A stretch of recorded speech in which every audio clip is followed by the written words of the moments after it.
Hey guys, this is Monalisa from unfiltered life. আজকের thumbnail দেখে তোমরা বুঝতেই পেরেছো যে আমি কী ভিডিও নিয়ে এসেছি। আর কমিউনিটিতেও পোস্ট দিয়েছিলাম। আমি জানি তোমরা ভীষণ ভীষণ এক্সাইটেড, এবং সত্যি কথা বলতে কি আমিও খুব এক্সাইটেড তোমাদের সাথে আমাদের লাভ স্টোরিটা শেয়ার করব বলে। দেরি না করে শুরু করছি আজকের ভিডিও। আজকের ভিডিও হচ্ছে তোমাদের বজরংদের এবং বজরংদের দিদি ভাইয়ের মাম্মাম পাপার লাভ স্টোরি নিয়ে, মিষ্টি দুষ্টু মিষ্টি প্রেমের লাভ স্টোরি নিয়ে। তো শুনতে থাকো। প্রথমেই বলি, আমাদের কিন্তু একদমই অ্যারেঞ্জ ম্যারেজ নয়, আমাদের কিন্তু লাভ ম্যারেজ।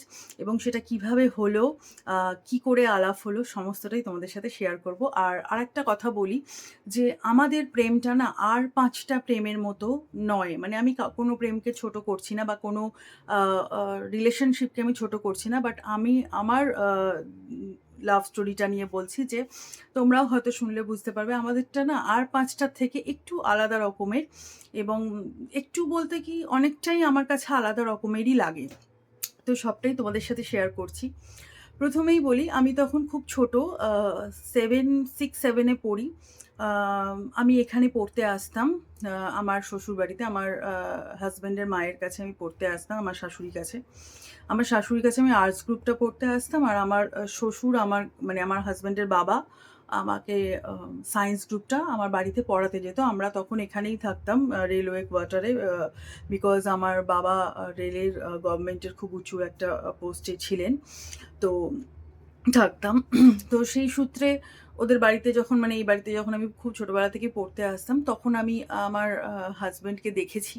তখন দাদা বলেই ডাকতাম, কিন্তু কোনোদিন ভাবিনি যে যাকে দাদা বলে ডাকছি সেই তার সাথেই আমার বিয়ে হবে, সেই বর হবে, বা আমার হাজব্যান্ডও কোনোদিন ভাবেনি যে আমি ওর লাইফ পার্টনার হব। তো অ্যাকচুয়ালি আমাদের মধ্যে এজ ডিফারেন্সটা 10 বছরের। তো এবার দাদা বলতাম ঠিক, মানে কি করব, বয়সে বড় কাউকে তো দাদা বলেই ডাকতে হবে। তো দাদা বলতাম, কিন্তু কোথাও গিয়ে মানে একটা দেখতাম যে আমার মধ্যে যেটা হতো, আগে বলি, আমি না প্রচণ্ডভাবে খুব ওকে ভরসা করতাম। ছোটবেলাটায় বলছি না, মানে ওই 6-7-এ তো তখন তো একদমই বাচ্চা, সেটা বলছি না। যখন আমি ধরো ক্লাস 10-এ উঠলাম, সেই সময়ের কথা বলছি। তখন সবে একটা মোবাইল ফোন পেলাম, বাবা কিনে দিল। আর ওর তো ছিল ফোন তখন। আর ও যখন আমি ছোট ছিলাম তখন ও দিল্লিতে এমসিএ পড়তো। তো ছোট ছিলাম বলতে ধরো, হ্যাঁ, আমি ওই 9-ফাইনে যখন, তখন এমসিএ পড়তে গেছিল দিল্লিতে। তারপরে যখন আমি 10-10-এ উঠলাম তখন ও এখানে চলে এলো, এবং ও জেআইএসে জব পেলো। তো জিআইএস কলেজে। তো এবার আমার কোথাও গিয়ে না এই জগৎটা, মানে আমাদের আমাদের ছোটবেলার যে জগৎটা, সেই জগতের যত মানুষজনকে আমি দেখতাম, যত রকম মানুষজনকে দেখতাম, তার তার মধ্যে আমার কোথাও গিয়ে না ওকে আমার খুব ভালো লাগতো।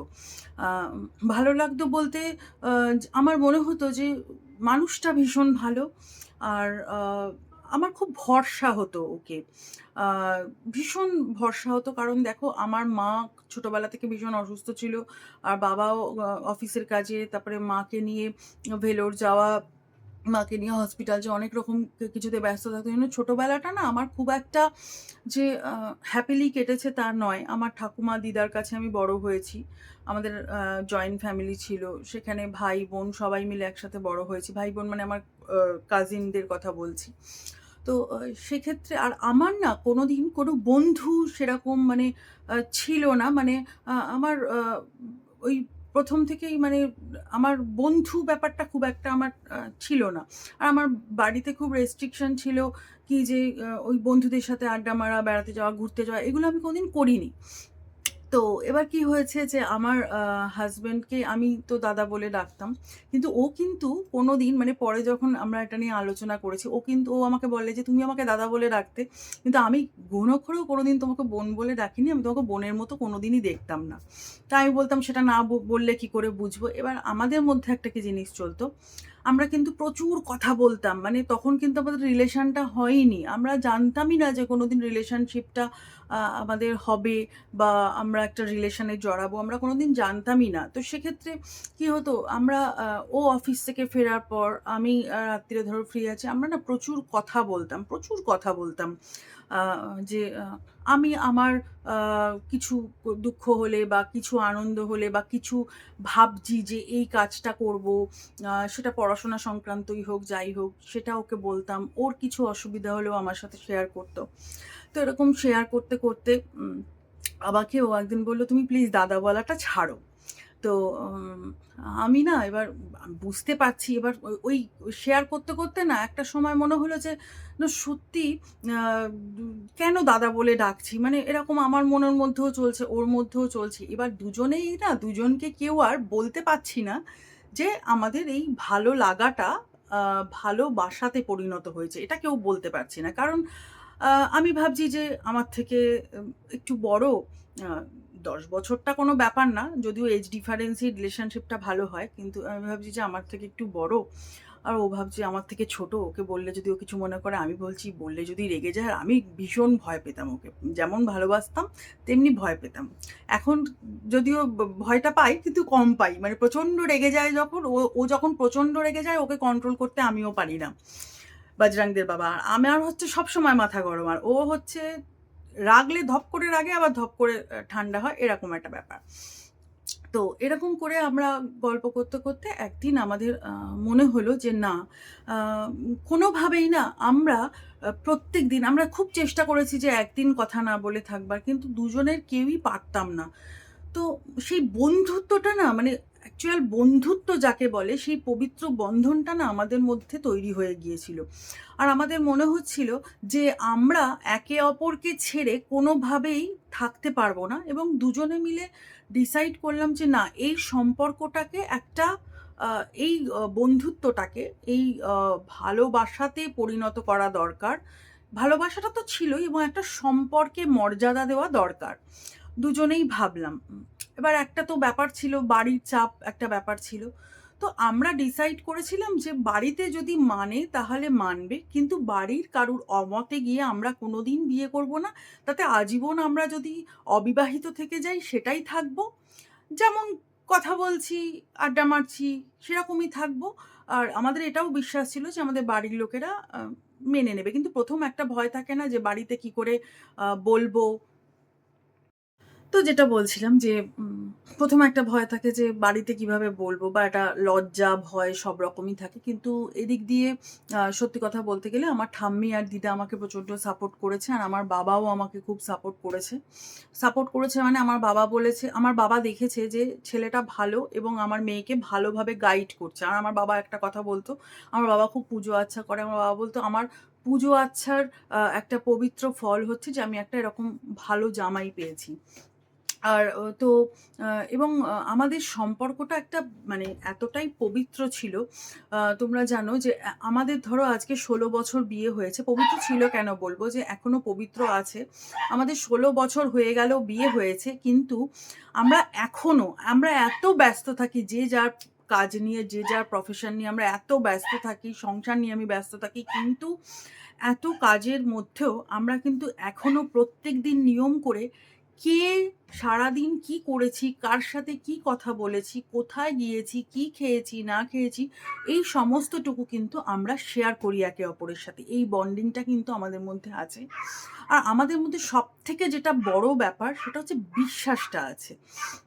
তো ও আমাকে একদিন বলল যে আ আ ও বেড়াতে গেল হচ্ছে তোমার আম ওই কোথায় একটা গেছিল, চাঁদিপুর বেড়াতে গিয়েছিল। হ্যাঁ। অফিস কলিগদের সাথে চাঁদিপুর বেড়াতে গিয়েছিল। তো সেখানে গিয়ে ও আমাকে একটা মেসেজ করে। তো আমি দেখি যে আমার ফোনে একটা মেসেজ, যে "তুমি আমাদের সাথে থাকলে খুব ভালো হতো। আ তোমার জন্য মন কেমন করছে?" এরকম একটা মেসেজ করেছে। তো ওই মেসেজটা দেখার পর আমি ভাবছি যে আমি এটা কি উত্তর দেব? আমি তো বুঝতে পারছি না কি উত্তর দেব। এবার লাস্টে দেখি ওই মানে ডি লিখে ছেড়ে দিয়েছে। দাদা কথাটা আর লেখেনি। এবার দাদা যে কখনো এইরকম বলবে যে কোথাও বেড়াতে গেলে আমার তোমার জন্য মন খারাপ করছে, এইটা তো কোনোদিন হতে পারে না।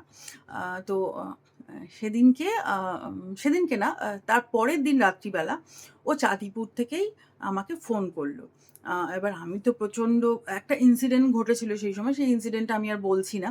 তো আমি প্রচণ্ড ভয়তে ছিলাম যে তো আমাকে তখন ও বলছে যে ফোন করে বলছে যে তুমি ভয় পাবে না, আ তোমাকে আমি সারা জীবন আগলে রাখবো। আমার এই কথাটা জাস্ট এত ভালো লেগেছিল।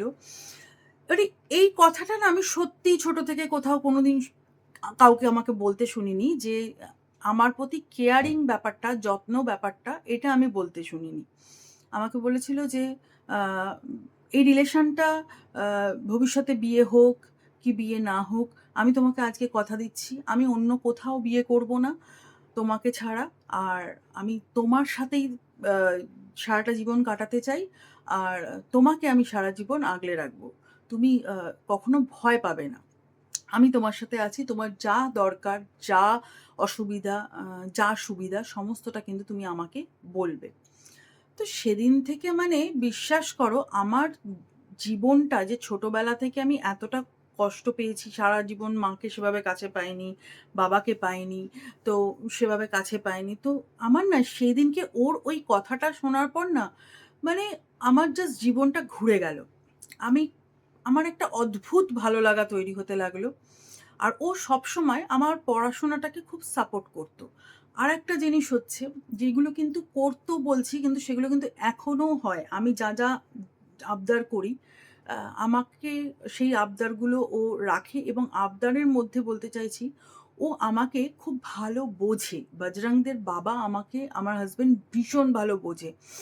মানে আমি কি বলতে চাইছি, আমি কেন বলছি, কি প্রসঙ্গে বলতে চাইছি, তার জন্য আমার কি আ উম আ আ বেনিফিট হতে পারে। প্রত্যেকটা জিনিস না ও খুব ভালো করে আমাকে বোঝে। যে বোঝাটা আজ পর্যন্ত পৃথিবীতে আমাকে কেউ বোঝেনি ওর মতো করে। বোঝে আর সমস্ত কিছুটা আমার সাথে ওর যে প্রবলেমস গুলো হয় বা কোনো অসুবিধা হয় ও কিন্তু এসে আগে আমার সাথে আলোচনা করে এবং আমাকে বলে যে, "তুমি বলো, তুমি বললে এই জিনিসটা হবে।" মানে সেই বিশ্বাস ভরসাটা আমাদের দুজনের প্রতি কিন্তু আছে। এবার বলি, আজকালকার ছেলেমেয়েরা যারা তোমরা নিউ জেনারেশন তোমাদের যাদের রিলেশন হয়, তোমরা এত দেখা করো, এত ঘুরতে যাও, বেড়াতে যাও তো? আমাদের কিন্তু সেরকম ছিল না। আমাদের বিয়ের আ আ বলছি আমার ২১ বছর বয়সে বিয়ে হয়েছে। তো আমাদের বিয়ের আ বিয়ের আগে ৩ বছর আমাদের রিলেশনশিপটা আমাদের ছিল। তারপরে আমাদের বিয়ে হয়ে যায়। তো ওই ৩ বছরের কথা বলছি। ৩ বছরের ১ম বছর আমরা কেউ কারুর সাথে কোনোদিন দেখা করিনি। ওই ফোনে কথা বলেছি। কোনোদিন দেখা করিনি বলতে রিলেশনশিপটা হওয়ার পরে আমরা দেখা করিনি। কারণ হ্যাঁ, ছোটবেলা থেকে আমি এখানে বলেছি ওদের বাড়িতে আসতাম সবই ঠিক আছে। কিন্তু যখন বাড়ি থেকে জানাজানি হয়ে যায় তখন একটা প্রবলেম ক্রিয়েট হয়েছিল। সেই পুরনো ব্যাপারগুলোতে আমি আর যেতে চাইছি না। তো এটা সবারই হয়ে থাকে।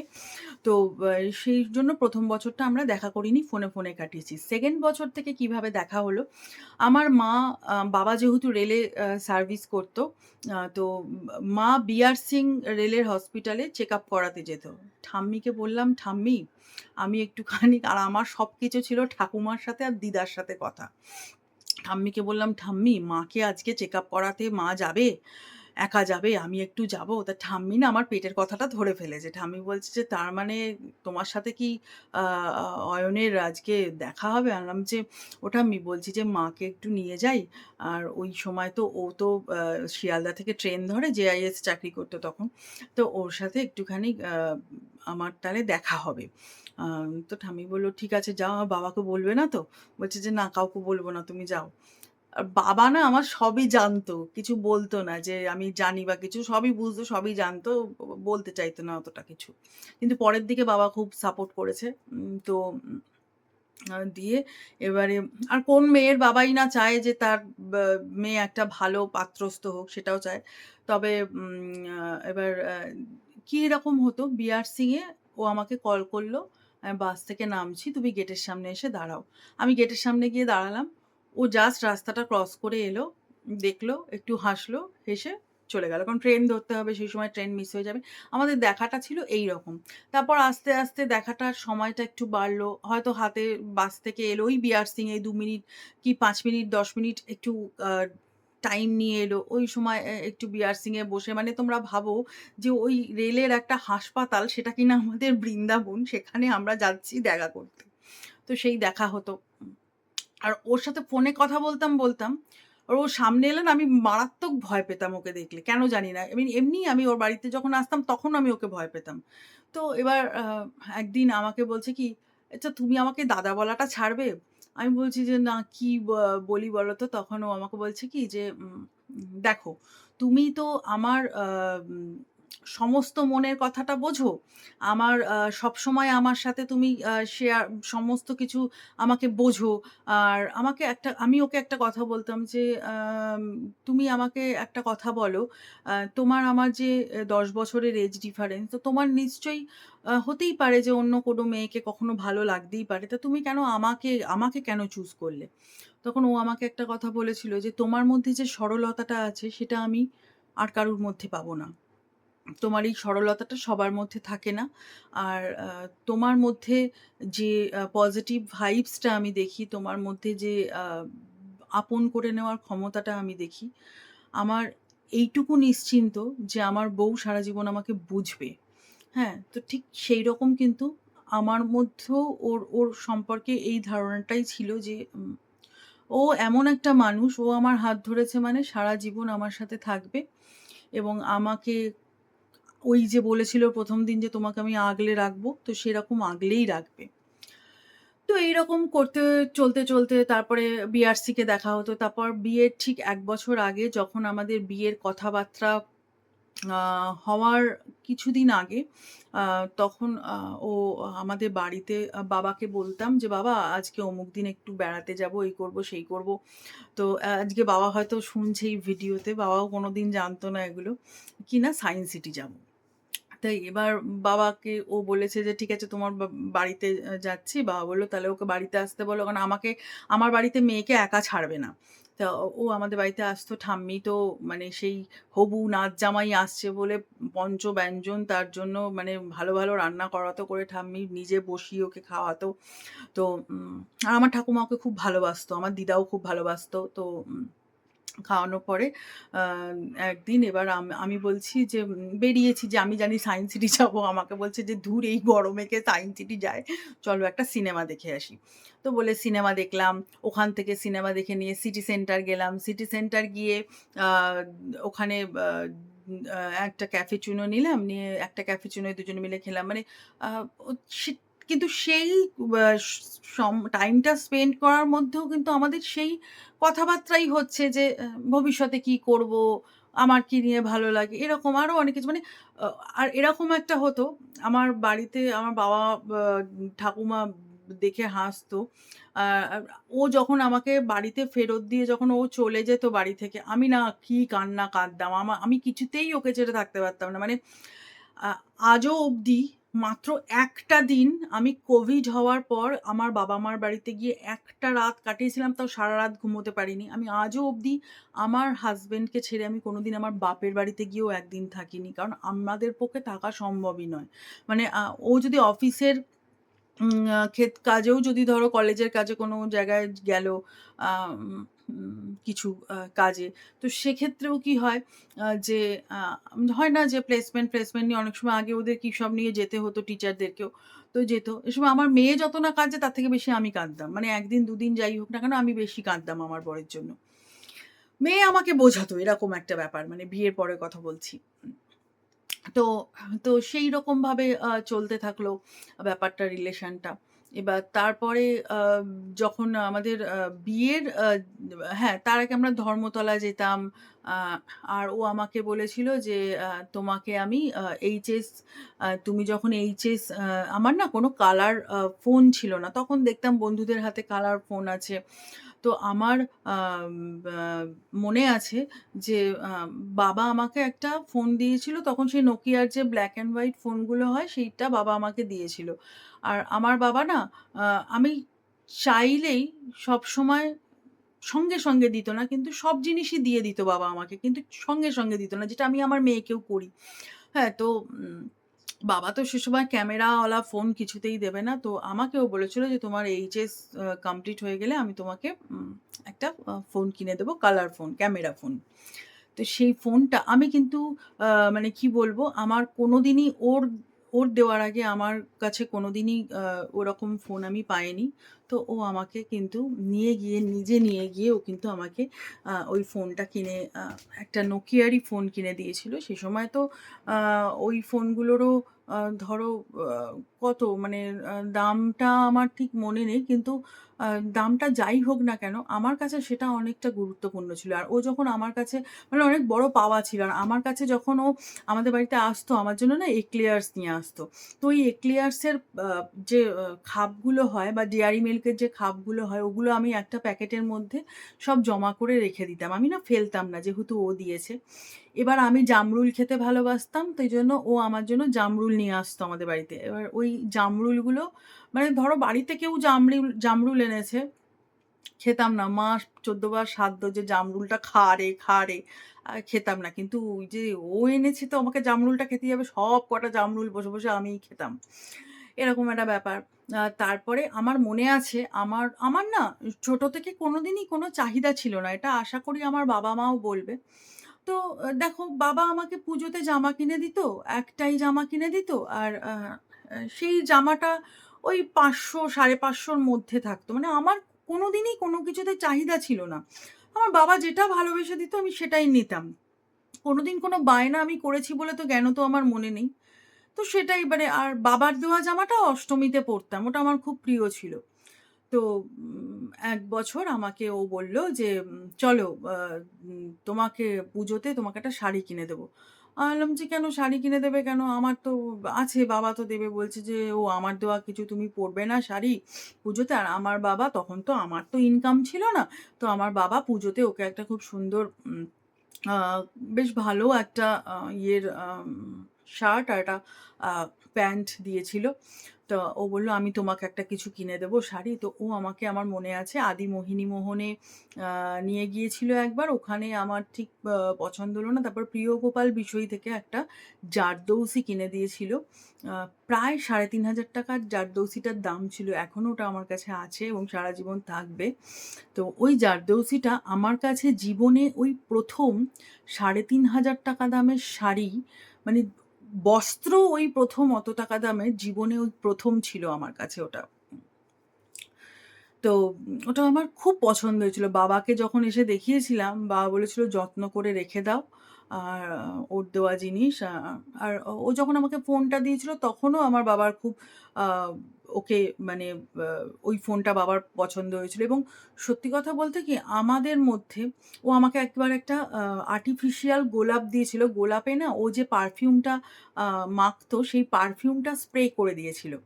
তো আ ওই পারফিউমটা স্প্রে করে দিয়েছিল আর একটা চাবির রিং দিয়েছিল। কোথাও একটা বেড়াতে গেছিল, একটা চাবির রিং আর একটা দিয়েছিল হচ্ছে তোমার ওই উম আ ঝিনুকের হার, সেটা দিয়েছিল। তো ওই জিনিসগুলো এখনো আমার কাছে খুব সুন্দর করে যত্ন করে রাখা আছে। ঠাম্মিকে দেখাতাম, দিদাকে দেখাতাম। ভীষণ যত্ন করে রাখা আছে। আর ও আমাকে আ মানে যে মানে দামের মূল্য দিয়ে আমি যে ফোন বা শাড়ি দিয়েছে এটা আমি তোমাদেরকে বললাম যে দিয়েছে।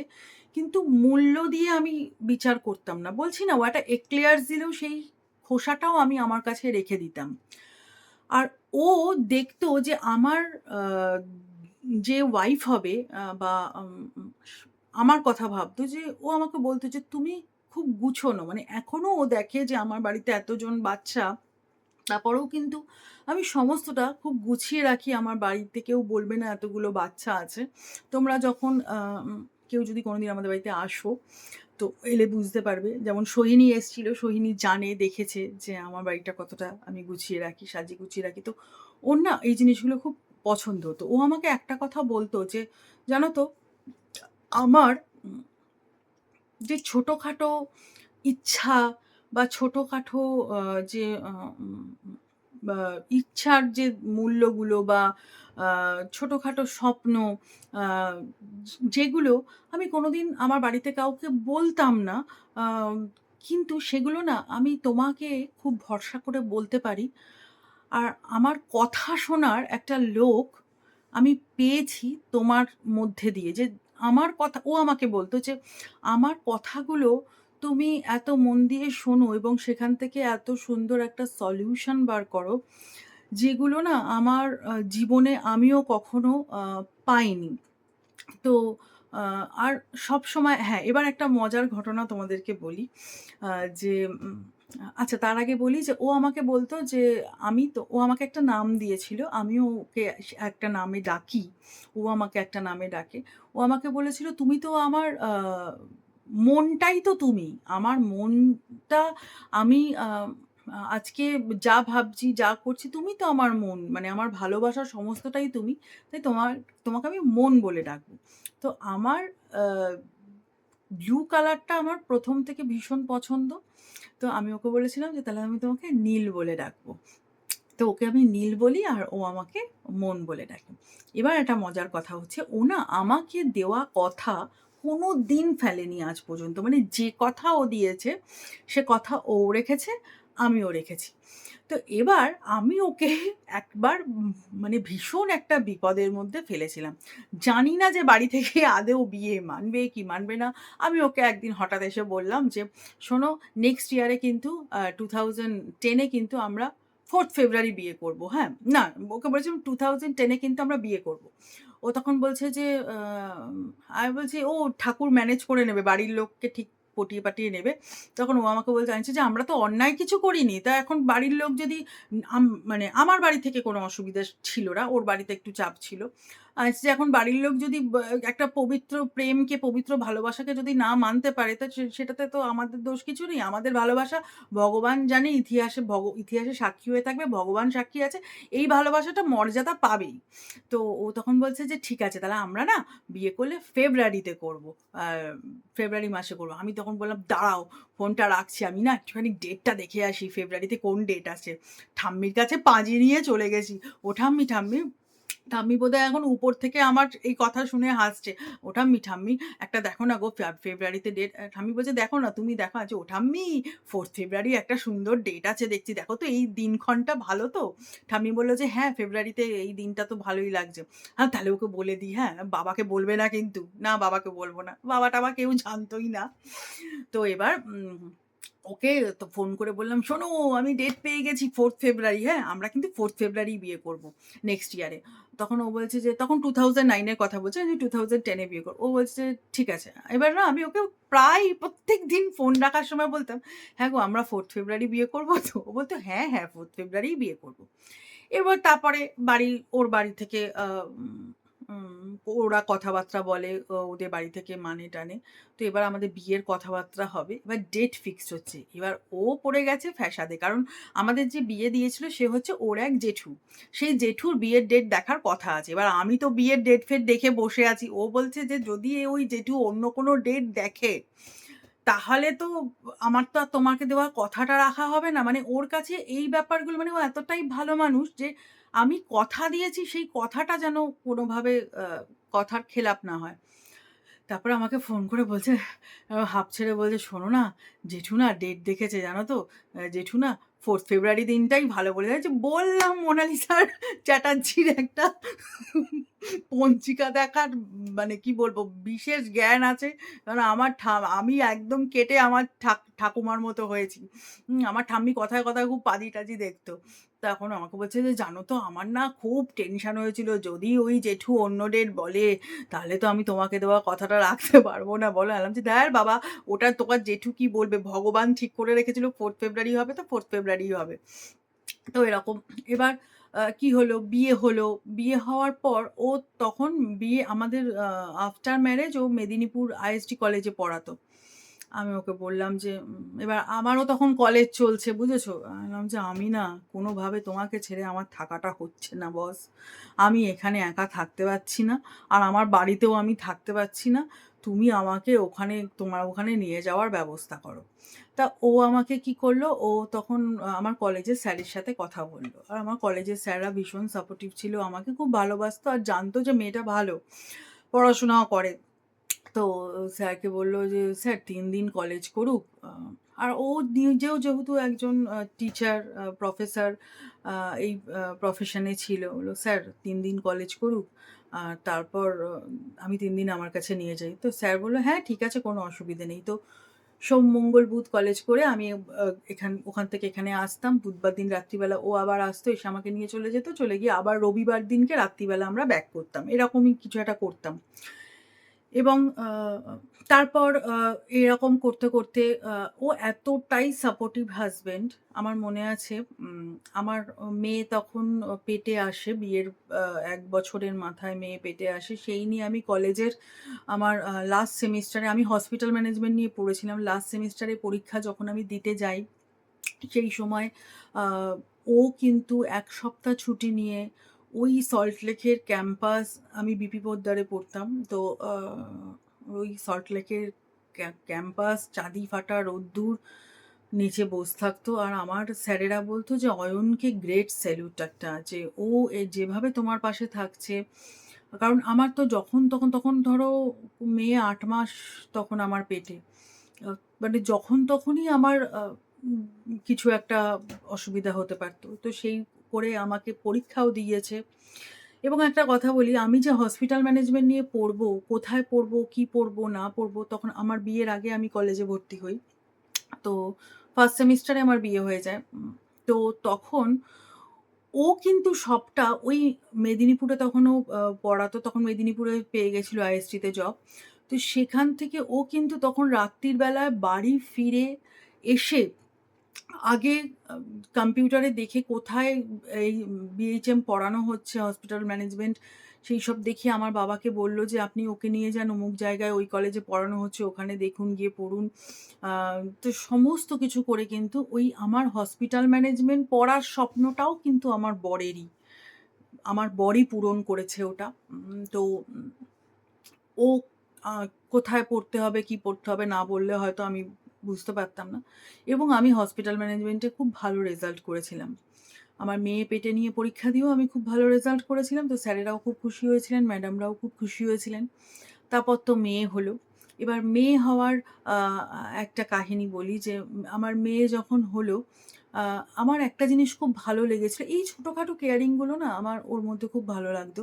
মেয়ে যখন হলো, আ সবাই বাড়ির লোকজন এসে আগে বাচ্চাকে দেখছে। ও কিন্তু আগে আমার কাছে এলো। এসে বলল যে, "কি গো, মেয়ে হয়েছে তো?" আমি বললাম যে, "হ্যাঁ, নাম রেখেছি বুটু।" তো বলল যে, "বুটু? ও বুটু নামটাই রাখলে ডাকনামটা?" আমি বললাম যে, "হ্যাঁ।" বলল, "তাহলে ভালো নামটা আমি দিই?" আমি বললাম যে, "ঠিক আছে দাও।" বলল, "ঠিক আছে, ভেবে এসে বলব। তোমার শরীর ঠিক আছে তো?" আমি বললাম যে, "হ্যাঁ।" বলল যে, তারপরে আমাকে এবার আমরা না তুই তুকারি করি। মানে আমরা তুমিটা খুব কম বলি। আমাকে বলছে, "তুই তাহলে মা হয়ে গেলি বল, আর আমি বাবা।" আমি বললাম, "হ্যাঁ, একটা অন্যরকম একটা ফিলিংস হচ্ছে জানো তো? এরকম বুটুকে আ যখনই পেট থেকে বার করে আমাকে দেখালো, কি ফর্সা গো! আর একটা চোখ এরকম খুলে আরেকটা চোখ বন্ধ করে চোখ মারার পজিশনে আছে।" তখন ওর বাবা বলছে, আমার বর বলছে যে, "হ্যাঁ, বাবা-মার মতোই তো হয়েছে মেয়ে।" বলছে, "খুব ঠট্টরি হবে বল?" যে, "হ্যাঁ।" দিয়ে এবার তো তুই তুকারি করে একটু কথা বললাম। ও আমার মাথায়-টাথায় হাত বুলিয়ে দিয়ে ও বলল যে, "আমি ছুটি নিয়েছি কলেজে। বিকেলবেলা আবার চলে আসবো। ঠিক আছে? একটু মেয়েকে দেখে নিই।" বলে আমার মেয়েকে দেখে-টেখে নিয়ে বাড়ি গেল। তো এইরকম খুব সাপোর্টিভ, আ আ ভীষণ সাপোর্ট করে আমার হাসব্যান্ড ১ম থেকে। আজও অবধি ভীষণ সাপোর্ট করে। এবার যে কথাটা না বললেই নয়।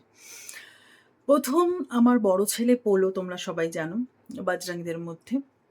তো পোলোকে যখন আনতে গেলাম, কিভাবে পোলোকে আনলাম, কি করলাম, সেটা তোমাদেরকে পরে একদিন বলব। তো এই যে অবলায় প্রেম, সেটা কিন্তু একমাত্র আমাকে সাপোর্ট করেছিল আমার বর। আমার বরের কিন্তু সাপোর্ট করেছিল এবং ও আমাকে বলে যে, "তুমি আমার জীবনে না এলে আমি যে বাজরাংদের সাথে এত সুন্দর একটা সময় কাটাই, সেটা আমি কাটাতে পারতাম না, যদি তুমি না থাকতে আমার পাশে।"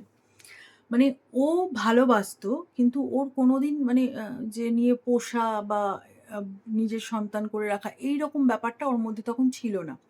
তো আমি যখন পোলোকে আনতে গেলাম ১ম দিন থেকে আমি দেখছি আমার থেকে বেশি পোলোকে যত্ন ও করছে। ১ম দিন এসে। আমি বলছি, "ব্যাপারটা কেসটা কি হলো?" তোমার তো তুমি তো, তোমাকে আগে যখন বলতাম তখন তুমি বলতে, "না, এখন নেওয়া যাবে না, বুটু ছোট আছে।" আর বুটুর তখন ৬ বছর বয়স, তখন পোলো এসছে। তো যে তুমি তাহলে কি করে এখন এরমভাবে সাপোর্ট করলে? বলছে, "তোমার সব কথা আমি রেখেছি, এত কথা আমি রেখেছি। তোমার এই ইচ্ছাটা আমি পূরণ করব না? তোমার এই ইচ্ছাটা তো কোনো খারাপ কিছু নয়। আর তোমার ইচ্ছা মানে সেটা আমারও ইচ্ছা, তোমার ভালো লাগা মানে সেটা আমারও ভালো লাগা।" বলে পোলোকে সেই যে ও অবলার প্রতি ও আকৃষ্ট হলো এবং ভালোবাসতে শুরু করলো। আজকে বজরংদের পোলো থেকে আদ্যা, জয়ী অবধি আমাদের এখন সংসার। তো এর মধ্যে কিন্তু ইনক্লুডিং ঘন্টু, মাদল, ঢোলক, লেবু সবাই আছে, ঘোতন, রোদ্দুর সবাই আছে। তো এইভাবেই না এই তোমাদের নীল মনের লাভ স্টোরিটা কিন্তু এইরকমভাবেই এগিয়ে যাচ্ছে।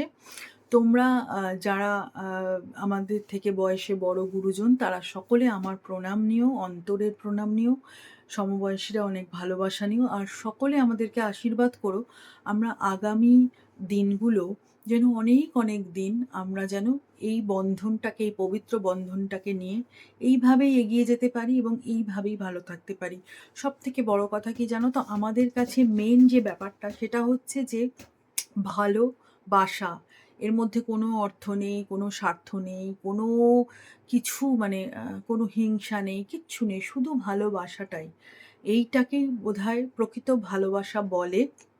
এবং আমাদের মেয়ে আমাদের সাথে খুব ফ্র্যাঙ্ক থাকে এবং ভীষণ ফ্র্যাঙ্কলি আমাদের মেয়ে, আর ভীষণ ফ্রেন্ডলি, আর ভীষণ কি বলবো, ও বাবা-মা অন্ত পাগল। তো আমাদের এই যে সুন্দর একটা ভালোবাসা দুজনের, সেই ভালোবাসার ফলই বজরংদের দিদি। এবং বজরংদের দিদি কিন্তু আ সত্যি ওর ওর ওর বাবা-মার মতোই হয়েছে এবং সবসময় চেষ্টা করি একটা ভালো মানুষ ওকে তৈরি করবার। তো এই আর কি, আমাদের লাভ স্টোরিটা বললাম। আমাদের লাভ স্টোরি, আমাদের গল্পর মানে আমাদের ভালোবাসার গল্পর যে ফলাফল, সেটা আমাদের বুটু, বজরংদের দিদি। তারপরে অবশ্যই আমাদের ভালোবাসার আরও ফলাফল আছে, বজরংরা সবাই। তো যাই হোক, তোমাদেরকে আমাদের লাভ স্টোরিটা শেয়ার করলাম। যতটা মনে পড়লো ততটা শেয়ার করলাম। আর বাকিটা আবার যখন যদি কখনো কিছু মনে পড়ে তো শেয়ার করব। আর ও মানে সত্যি কথা বলতে এইরকম একজন লাইফ পার্টনার পেয়ে আমি ভীষণ, ভীষণ খুশি। আর আমার বর, ও তো এখন কলেজে আছে, আমি ভিডিওটা একা করছি, একদিন দুজনে মিলে ভিডিও করব। আর ওর কথা বলছি যে ও কিন্তু আম ও আমাকে পেয়ে খুব, খুব, খুব খুশি। আর অনেক, অনেক আ লোকে, অনেক মানুষ চেষ্টা করেছিল এই রিলেশনটা যাতে ভেঙে যায়, এই রিলেশনটাকে যাতে না রাখা যায়। কিন্তু কেউ কিচ্ছু করতে পারেনি। আর অনেক রকমভাবে চেষ্টা করেছিল। কেন কেউ কিছু করতে পারেনি? কারণ আমরা বেসিক্যালি আমাদের মধ্যে বিশ্বাস ব্যাপারটা ছিল। আমরা জানতাম যে, যে পৃথিবীর যেখানে খুশি যা বলে যাক না কেন, আমি ওকে এবং ও আমাকে, এই দুজন দুজনকে ছাড়া কেউ কোথাও বিয়ে করছি না, কেউ কোথাও যাচ্ছি না। তো সুতরাং অনেকে অনেকভাবে আমাদের সম্পর্কটাকে ভাঙবার চেষ্টা করেছিল, কিন্তু তাদের ভগবান ক্যাঁচকলা দেখিয়ে দিয়েছে। কেউ ভাঙতে পারেনি, আর ভবিষ্যতে কেউ ভাঙতে পারবেও না। নীল মনের ভালোবাসা এভাবেই এগিয়ে চলবে। আর হয় না যে তুমি তার জন্যেই জন্মেছো বা সে তোমার জন্যেই জন্মেছে? আমাদেরটাও ঠিক এইরকমই ব্যাপার। আমি আমার হাসব্যান্ডের জন্যই জন্মেছিলাম। আমার হাসব্যান্ডও আমার জন্যই জন্মেছিল। তো এইটা ঈশ্বরের না, হয় না যে আ ঈশ্বরের ঠিক করা আছে। এই রিলেশনশিপটা ঈশ্বর ঠিক করে দিয়েছে যেটা, সেটা ভাঙার ক্ষমতা কারুর বাবার নেই। যদি না দুজনে রাজি থাকো। তো যারা তোমরা এখনকার জেনারেশন যারা রিলেশনশিপে যাচ্ছ, তোমাদেরকে জ্ঞান দেব না। একটাই কথা বলব, যদি রিলেশনশিপটাকে সত্যিভাবে নাও, ট্রুলি অ্যাকসেপ্ট করো, তাহলে বলব তার মধ্যে আন্ডারস্ট্যান্ডিংটা রেখো, বোঝাবুঝিটা যেমন থাকবে রেখো, আর ভালোবাসাটা রেখো। সেটা দুতরফে। দুতরফেই যদি ভালোবাসা আর আন্ডারস্ট্যান্ডিংটা থাকে, তবেই কিন্তু একটা রিলেশনশিপ সম্পর্কটা ভালো একটা পবিত্র বন্ধনের মর্যাদা পায়, এটুকুই বলবো। সকলে ভালো থেকো, আনন্দে থেকো। ধন্যবাদ। ভিডিওটা কিন্তু ভালো লাগলে কমেন্টস করো আর শেয়ার করো।